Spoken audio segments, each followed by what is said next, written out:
the autumn of 1348, right after a heavy rainfall, a Central Asian sickness arrived in the London decks that quickly dispatched two-thirds of Europe's population.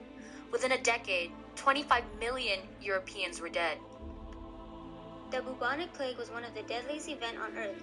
People thought of many different reasons of the causes of the plague spreading. In the article, Plague in the 14th Centuries, Doctors Explain the Cause of the Plague, it states that a Muslim doctor in Spain believed that the plague was airborne. Others also believed that God was angry with people on earth and cursed them with the bubonic plague. At this time, the Jews were very religious, and so people would persecute the Jews.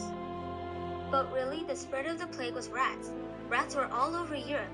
Rats traveled from place to place and were carrying fleas, which carried a deadly bacteria, Yersinia pestis, also known as the bubonic plague.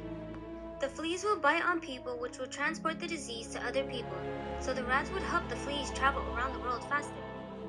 The most common form of the bubonic plague were egg-like lumps called buboes that swelled up the lymph nodes and turned black and oozed pus and blood as the illness got worse. Another form was pneumonic, eating your lungs from the inside, making you cough up blood, and the other was septicemic, poisoning your bloodstreams and killing the patient before any diagnosis. Rats didn't just stop at Europe. They traveled from Europe to Asia. Rats traveled on cargoes. During this time, the Silk Road was the main trade route. The Silk Road was not just a road, but it was also on the sea. Rats would go on ships and would travel where the people were located. Within 5 years, over 20 million people died from the cause of the plague. The only reason that the bubonic plague didn't kill off the human race is because of climate change. The climate change killed out the fleas and stopped the plague from spreading around the world. The change of the weather made the fleas die and would not allow them to move around the world.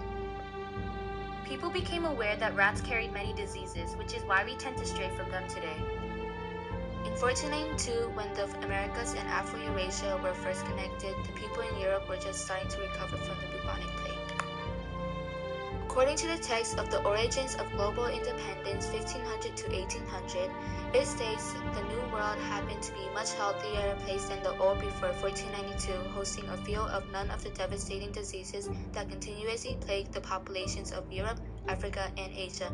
Thus, when Europeans arrived, they generally found life in the Americas to be at least healthy as back home.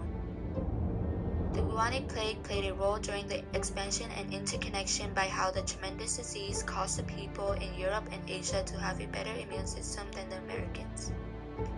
The devastation of the plague came with many effects. Europe at that point was overpopulated without enough food to go around. After the bubonic plague, there was a very large food surplus, so the population started to increase even more. From 1500 to 1800, the population increased from 400 million to a whopping 900 million. Women actually rose in social strata thanks to the Black Death. Many men were killed due to the plague, which left widows to take care of and own property. But according to Dr. David, everyone was open to infection, rich or poor.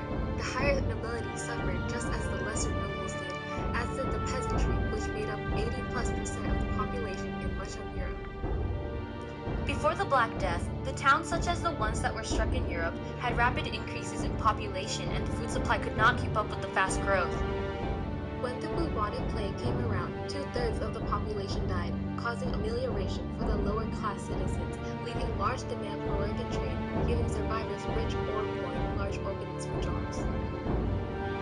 Modern real estate laws were also established because of the disputes about landholdings previously owned by people who were killed from the plague. So essentially, you can say that the Black Death was beneficial in one way or another.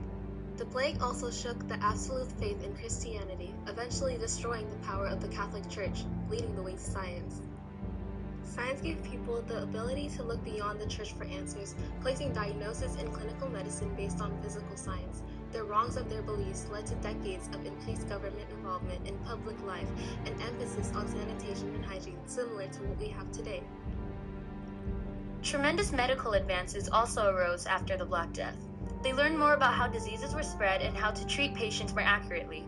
Schools were also made to study illness due to the lack of knowledge they had on diseases, and the plague sparked an interest in learning more about medicine.